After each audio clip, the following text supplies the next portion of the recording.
barakubwiye ngo amafaranga ntagura umunezero, ariko uyu murongo umwe wonyene ntubisigura byimbitse. Amafaranga ntagura abagenzi, ntagura umugore canke umugabo. None mbega nibiki biba iyo utagira amahera? Iyo amadeni yakubanye umurengera, iyo utagira akazi, udashobora guhereza umuryango wawe ivyo bakeneye. Aha niho uca ubona amafaranga mu yindi shusho. Niho ubona ko amafaranga akenewe cyane, ahubwo bisa nkaho kubaho kuri iyi si bigoye cyane utayafise. Tuvugishije ukuri, kutagira amafaranga hari umurongo bicira ubuzima bwawe. Kubw'ivyo rero, amahera ntashobora kugura umunezero, ariko n'ubukene nabwo nuko. Gukorera amafaranga nivyo bitwereka inzira. Niyo mpamvu tuvyuka buri munsi tukaja gukora. Jewe sinkunda amafaranga, ahubwo nkunda ivyo amafaranga ashobora kugura. Aragufasha kugira ubuzima bwiza, kurya neza, kwinezereza, kwiga no kugira aho uba. Amafaranga rero arakenewe cyane kubera ko urayakeneye kugira ngo ubeho neza. Reka tuvyinjire mu mizi neza turabe. Urasabwa gukora cyane ukorera amahera. Nta yindi nzira ishoboka yo kubaho udakora. Nimba utari kurakora cyane ubu, hamanga ivyo urindiriye bize hanyuma. Aha ndavuga washaje. Urindiriye ngo inguvu zawe zihere, wamaze gusaza. Burya ntivyaye bikwiye kukubera vyiza ukoze cyane, ukavunika, ubu ukiri muto, hama ukiyubakira icari uzokwiberamwo muri kazoza, aho utazoba ugikeneye gukora cyane washaje, kubera ko hazoba hari ivyo wubatse wakoze kugira akazi kikore.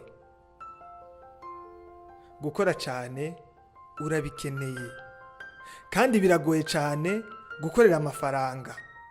Ikibi kibishe kibabaje kandi ushobora gukora nukunyabagiza canke gutagaguza ayo mafaranga uba wakoreye, cyane cyane wayavunikiye bikomeye.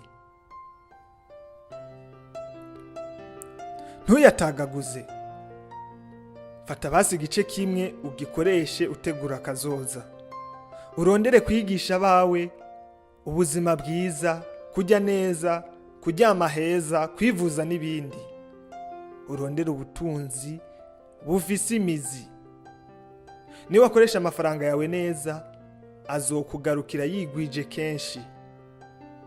Niba washira amafaranga yawe mu bintu vy'ingirakamaro nko kwigisha abawe no kubarondera ubuzima bwiza, ntuzohomba vyoroshe. Kwita cyane ku gukorera amahera ntibisigura kuba wa muntu yikunda ibintu vyose bibe gwiwe. Ukwiriye kugira ivyo utanga ku bandi bantu baba ku isi, kandi biroroshe kuruta uko uvyibaza. Urashobora gutanga igice c'ivyo ufise, ivyo wakoreye, ku bantu bakeneye ubufasha. Bishobora kuba kwereka inzira uwundi muntu ari mu kibanza neza neza nk'ico nawe wahozemo kera.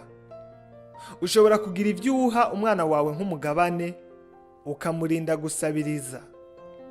Mu vy'ukuri nahawe rero ho guhitamo. Abantu rero nibasubira kukubwira ngo amahera ntashobora kugura umunezero, nawe uzoca ubabwira ico ashobora kugura. Amafaranga agura ivyo vyose vyankenegwa ngo ubeho neza. Aha ni iwacu ku Muhana TV. Jewe nitwa Gusenga Derike. Wibuke ukore subscribe canke s'abone nimba utari bwabikore.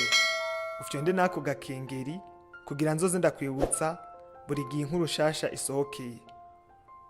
Kora like unasangiza abandi ubu butumwa, nimba wumva hari ico bwagufashije. Gira ico uduterera canke utwunganire, utwandikire muri commentaire canke kuri iyi email ubona hano. Wakoze kuhaba. Imana umuremyi wa vyose, Uhoraho, ahorane nawe.